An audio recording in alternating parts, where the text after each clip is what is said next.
Could carrying credit cards, your house keys, or even ID soon become a thing of the past? Around 4,000 people in Sweden have already been microchipped, and some organisations say implants could be on their way to the UK. Is this the beginning of a bright future where chips will one day be able to diagnose and foresee health problems? Or is it a way to keep an ever closer eye on human movements? Rebecca Barry went to meet the pioneers inserting the tiny gadgets under their skin. The city of Lund in southern Sweden dates back to medieval times. Over the centuries, it's witnessed plenty of change, but now there's a whole new sort of evolution going on. I'm here to meet some of the thousands of people in the country who are adapting their own bodies, who are inserting microchips under their skin. It means they may never have to carry a house key, train ticket, or bank card ever again.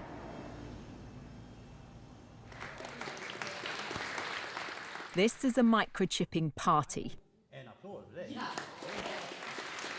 Hannah's getting an electronic chip implanted into her hand.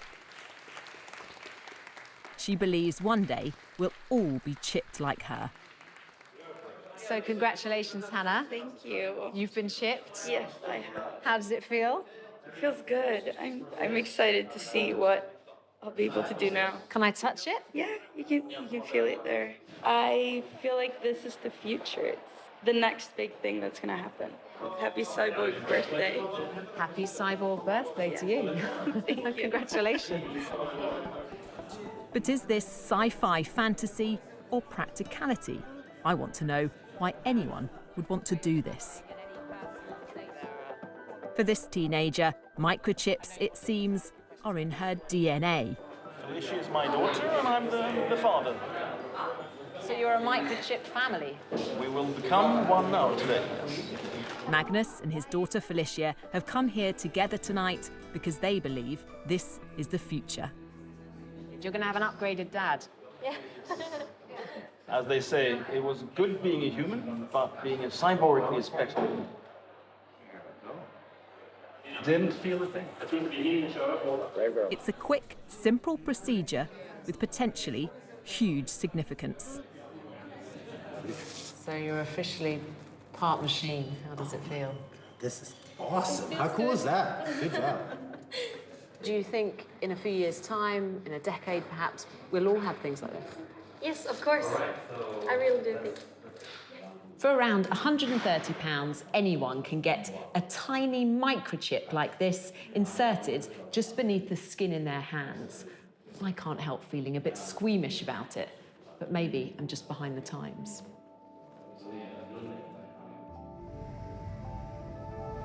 It's the morning after, and I'm about to catch up with Felicia and her dad Magnus as they get to grips with their new existence.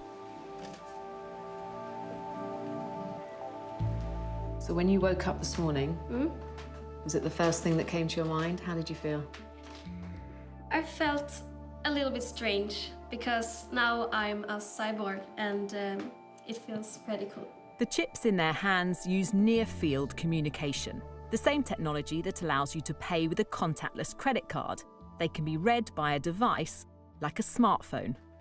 So here I've stored my business card on my phone with my details, phone number, email address, other stuff, blood group even. So what's the benefit of that?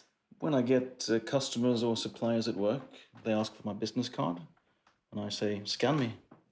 Aren't there risks involved in that as well? Couldn't somebody pass you by and take all that information? Yes. Yes, it is in theory possible, but you have to be really, really close. But the main thing I think is that I choose myself what I want to store on this chip. The people I've met so far don't seem to have any concerns about blurring the lines between man and machine. Hannes has made it his mission to convince more of us to get microchipped. He's what's known as a biohacker, someone who wants to improve their body with technology. What's wrong with just having contactless payment cards? We've all got phones, we've all got a set of keys. What's the point? The point is to reduce the hassle of exactly these things. Isn't that just the ultimate laziness? No, it's convenience. And convenience is a pretty powerful force. I mean, in the morning, every morning, when you stand there, going out your front door, you check your purse or your pockets. Okay, do I have my wallet, my charger, my keys, my phone, all my stuff? What if you could reduce that by half? It would declutter your life. Hannes has helped develop several microchips. He wants us all to hack our biology. Microchipping is, he says, just the start.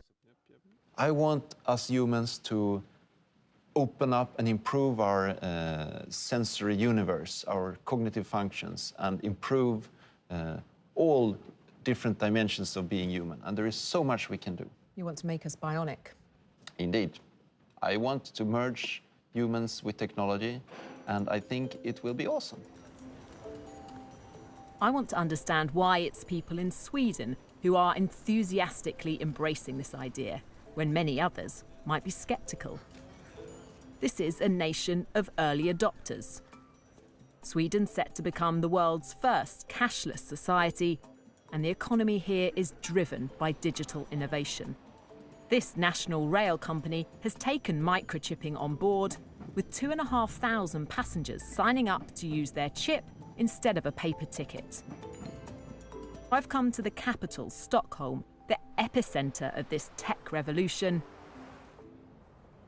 At this shared office, hundreds of the workers have been microchipped, so no need for a security pass to get in. Per has had his chip for 3 years. So I take my chip and open the door.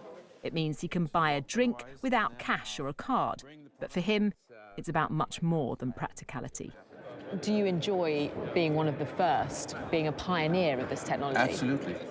A whole bunch of questions come up, like, is this ethical?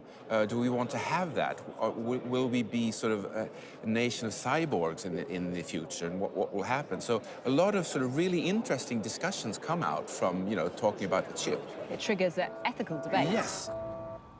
For critics, the biggest future concern is over data protection. As the amount and type of information we store on microchips becomes more advanced, so do the security risks. Ben Libberton, a British scientist working in Sweden, wants to know who will have access to the data stored inside and what they could do with it. So I have the information in my chip now. That's basically just me. If I don't use it for anything, then no one can really get any data on me. But then if I start to use it at work, then work knows when I've interacted with something at work. If I then go to the canteen people know exactly what I've interacted with there. So the wider spread it becomes and the more that we can interact with different things, then our data is being kind of shared and incorporated in lots of different places. The nightmare situation in that case would then be that someone else has access to my health data, and that one day I get a letter through the door that's like an increase in my health insurance premium before I know that there's any problem with my own health. So I think we have to be cautious now in the very early stages to make sure that we're actually controlling how the information is being shared. For now, it seems to me, what the chips can actually do is fairly limited. But the people I've spoken to are convinced that this technology will, one day, change the way we live. That in the future, we will all be chipped. And they are leading the way.